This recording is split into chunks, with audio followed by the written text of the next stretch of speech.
Baik,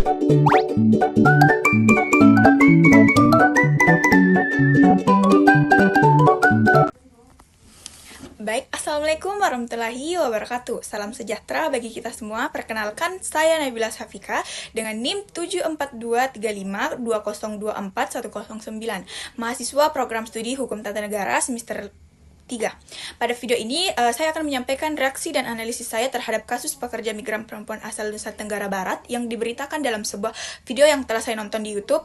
Dan pada kesempatan ini, saya akan menyampaikan tugas akhir untuk mata kuliah Sosiologi dan Antropologi Hukum yang diampu oleh Bapak Arihanto Ardiansyah, SIP, MSI.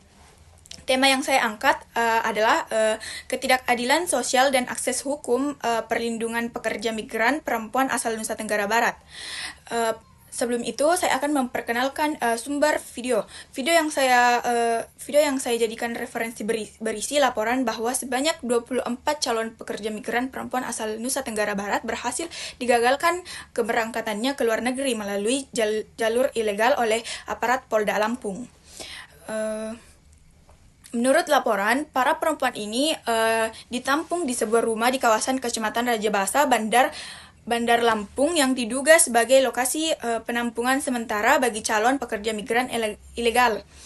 Dan setelah digagalkan, ke-24 calon pekerja migran tersebut kemudian dievakuasi ke Mapolda Lampung dan ditempatkan di bawah perlindungan Unit Perlindungan Perempuan dan Anak.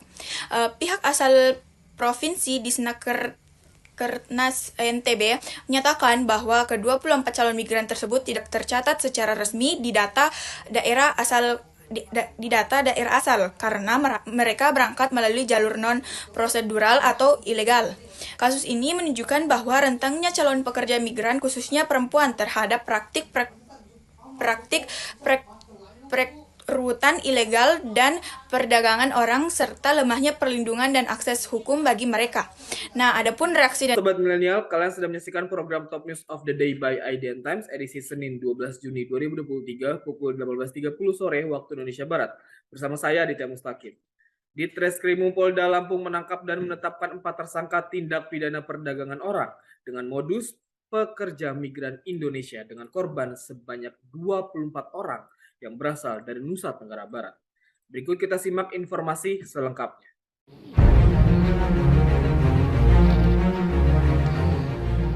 Ditreskrimum Polda Lampung menangkap dan menetapkan 4 tersangka tindak pidana perdagangan orang yang modusnya adalah pekerja migran Indonesia dengan korban sebanyak 24 orang yang berasal dari Nusa Tenggara Barat.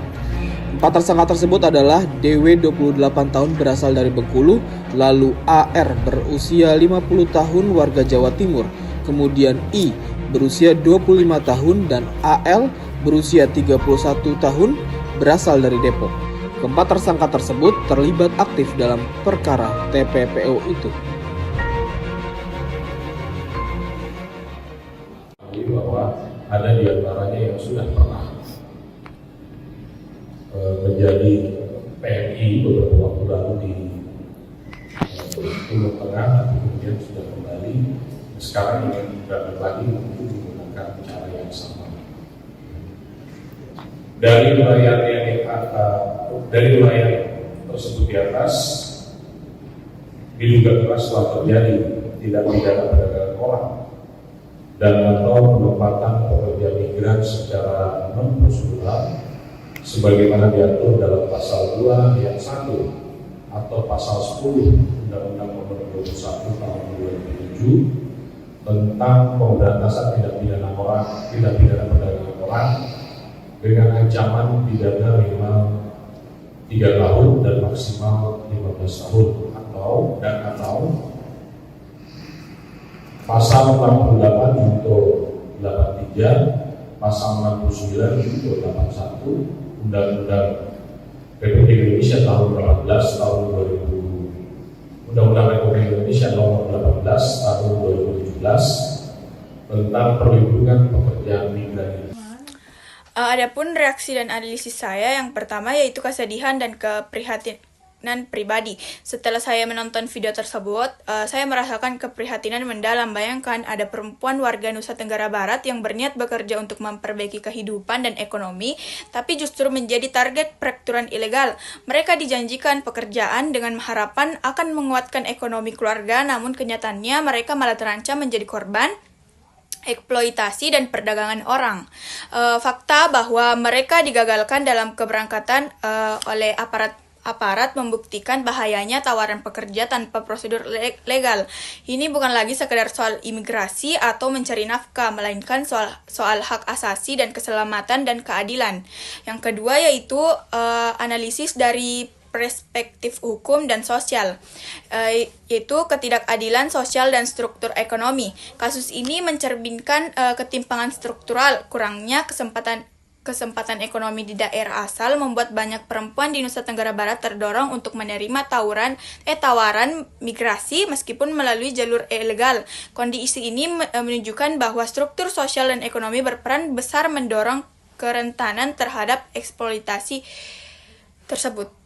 Yang kedua yaitu akses hukum dan perlindungan yang tidak memadai walaupun relokasi bagi pekerja migran sudah ada. Kenyataannya bahwa 24 calon migran ini tidak tercatat secara resmi, menunjukkan bahwa sistem hanya efektif untuk mereka yang melalui jalur formal. Bagi mereka yang terjerat jaringan ilegal, akses terhadap perlindungan hukum sangat minim. Hal ini menegaskan bahwa hukum formal tidak otomatis memberi perlindungan jika prosedur dan data formal diabaikan. Selanjutnya yaitu budaya, migrasi, harapan, dan risiko dari perspektif dan sosiologi dan antropologi hukum. Bisa dimengerti bahwa migrasi sering dilihat sebagai satu-satunya jalan keluar dari kemiskinan ketika bersepsi bahwa kerja di luar negeri adalah peluang emas begitu mendominasi. Tawaran apapun bahkan ilegal bisa tampak menggoda. Dalam situasi demikian, norma sosial dan tekanan ekonomi dan harapan keluarga bisa membuat seseorang mengabaikan risiko hukum. Adapun pendapat pribadi saya menurut dalam kasus ini seharusnya menjadi panggilan serius bagi semua pihak masyarakat, lembaga pekerja migran untuk memperkuat perlindungan terhadap calon migran, khususnya perempuan. Penegakan hukum seperti tindakan aparat terhadap peraturan ilegal sudah benar, tetapi kita tidak boleh hanya fokus pada represif atau perlu ada upaya preventif yang sistematik, edukasi, penyuluhan, pemetaan wilayah, rentan penyediaan alternatif ekonomi lokal, dan pemberdayaan masyarakat. Saya percaya jika masyarakat memiliki informasi pilihan kerja dan akses hukum yang memadai, maka potensi eksploitasi dan perdagangan orang akan jauh berkurang. Adapun relevansi dengan materi perkuliahan tersebut, yaitu kasus ini sangat cocok untuk dianalisis melalui kerangka teori di mata kuliah sosiologi dan antropologi hukum. Ada beberapa relevansinya. Yang pertama yaitu menunjukkan bagaimana struktur sosial, ekonomi, dan ketidakadilan menimbulkan kerentanan hukum bagi kelompok sosial tertentu. Yang kedua yaitu memperlihatkan bahwa norma sosial, harapan akan migrasi dan kultur ekonomi dapat mempengaruhi sikap terhadap hukum dan prosedur. Yang ketiga yaitu mengilustrasikan bahwa hukum formal saja tidak cukup. Implementasi, akses informasi, dan pencegahan sosial juga sangat penting. Dengan demikian, kasus ini menjadi studi empiris yang relevan bagi pemahaman bagaimana hukum dan masyarakat saling mempengaruhi dalam konteks migrasi dan perlindungan HAM. Selanjutnya yaitu pelajaran yang dapat diambil dari kasus tersebut, yaitu ada beberapa. Yang pertama, migrasi tanpa jalur resmi membawa risiko besar bagi calon pekerja migran, terutama perempuan. Yang kedua yaitu sistem perlindungan hukum harus diperkuat, tidak hanya dari segi regulasi, tetapi juga implementasi di tingkat akar rumput. Yang ketiga yaitu edukasi dan literasi tentang migrasi aman perlu disebarkan ke daerah-daerah lainnya dan perlu disebarkan ke daerah Nusa Tenggara Barat agar masyarakat tidak mudah tertipu iming-iming.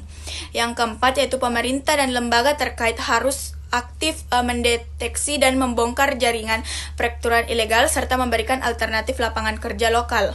Dan yang paling penting yaitu publik dan keluarga calon migran harus kritis dan selektif terhadap tawaran kerja luar negeri, memastikan legalitas dokumen dan prosedur resmi.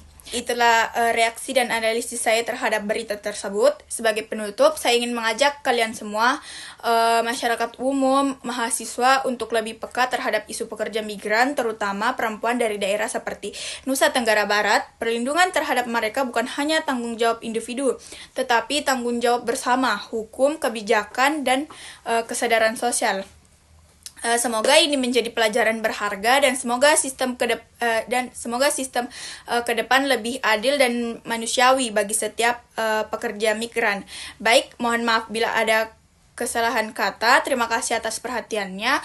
Wassalamualaikum warahmatullahi wabarakatuh.